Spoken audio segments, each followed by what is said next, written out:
ఎప్పుడో కొన్ని సంవత్సరాల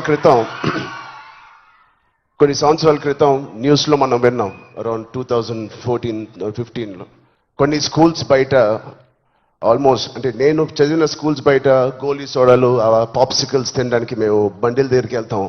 ప్రస్తుతం అలాంటి బండ్లే ఈ డ్రగ్స్ అమ్మడానికి ఒక చోటు, ఒక ప్లేస్ అయిపోయింది. పిల్లలకి ఆ ఐస్ క్రీమ్లో ఏమి ఇస్తున్నారో తెలియకుండా చాలామంది సార్ చెప్పినట్టు at the age of classes of 3rd class 4th class పిల్లలు పాప్సికల్స్ తినే దాంట్లో పెడుతున్నారంటే, ఆ హైని చేజ్ చేసుకుంటూ వెళ్తున్నారంటే ఆ పేరెంట్స్కి తెలిసి చాలా పెద్ద ధర్నా అయింది. అప్పుడు మీ అందరికీ గుర్తే ఉంటుంది.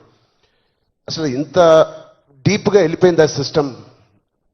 విజయ్ చెప్పినట్టు ఇంత ఆర్గనైజ్డ్ క్రైమ్ లాగా అయిపోయిందా?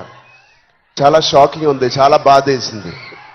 అప్పుడులో అయితే I was not a parent, but today as a parent ఇవన్నీ ఆలోచనలు వస్తున్నాయి. మన స్టేట్ కానీ, మన సిటీ కానీ, మనం పంపించే స్కూల్స్ కానీ.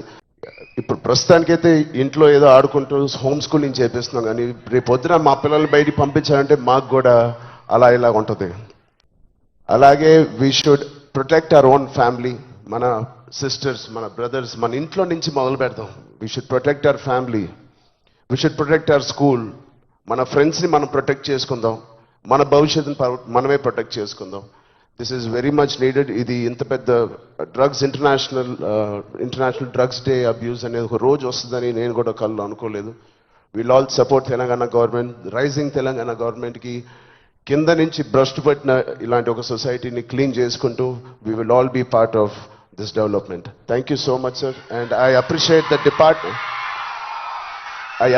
the police department for taking it too seriously. Thank you so much, sir. And ఆయన చెప్పినట్టు ప్రతి ఒక్కరూ ఒక సోల్జర్, ఒక సైనికుడిలా మారుదాం. Are we going to do it? Thank you so much.